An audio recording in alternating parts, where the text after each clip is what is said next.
About 600 rigs are in the Gulf of Mexico. 33 of them were shut down due to this moratorium.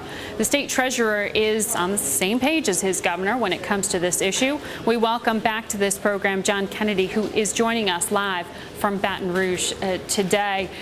So, sir, this district judge lifted the moratorium, yet the federal government can still deny permits for drilling. Bottom line, is anyone going back to work in Louisiana right now? No, this bought us some time.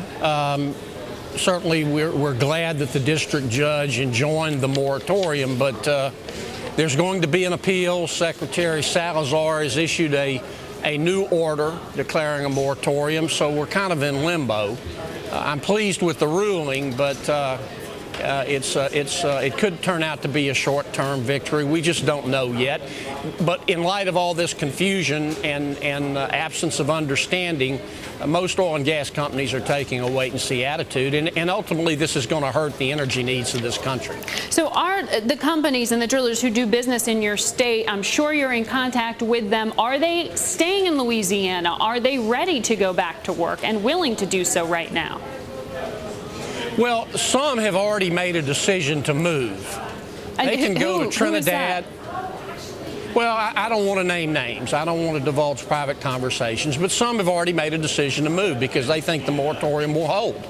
Ultimately, we're only talking about 33 rigs, and that doesn't sound like many, Margaret, but these are mega rigs. They're 10 stories high. Each one of them employs between 800 and 1,500 people.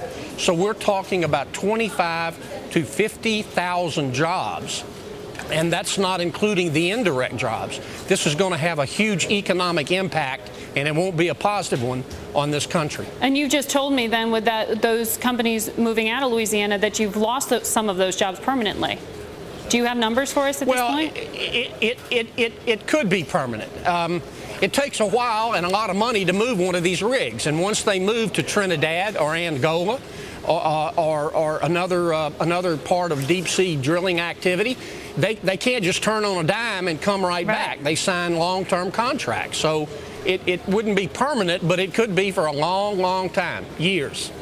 Now, the Interior Secretary, as you indicated, has said that he's going to issue a new order that will, and this was kind of nebulous, eliminate doubt that there should be a moratorium. Can you give us some indication of what it is that we're going to hear? Are we going to hear something that is going to permanently change the ability for you to attract business to Louisiana?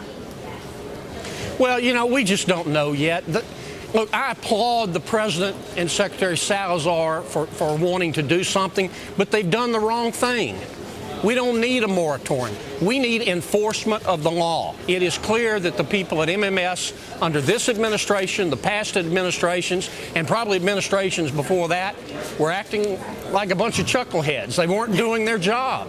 We need to enforce the law. We don't need a moratorium. There's no evidence that this catastrophic event, and make no mistake about it, it's a catastrophe, but there's no evidence that it represents a systemic failure of oil and gas drilling in the Deepwater Gulf.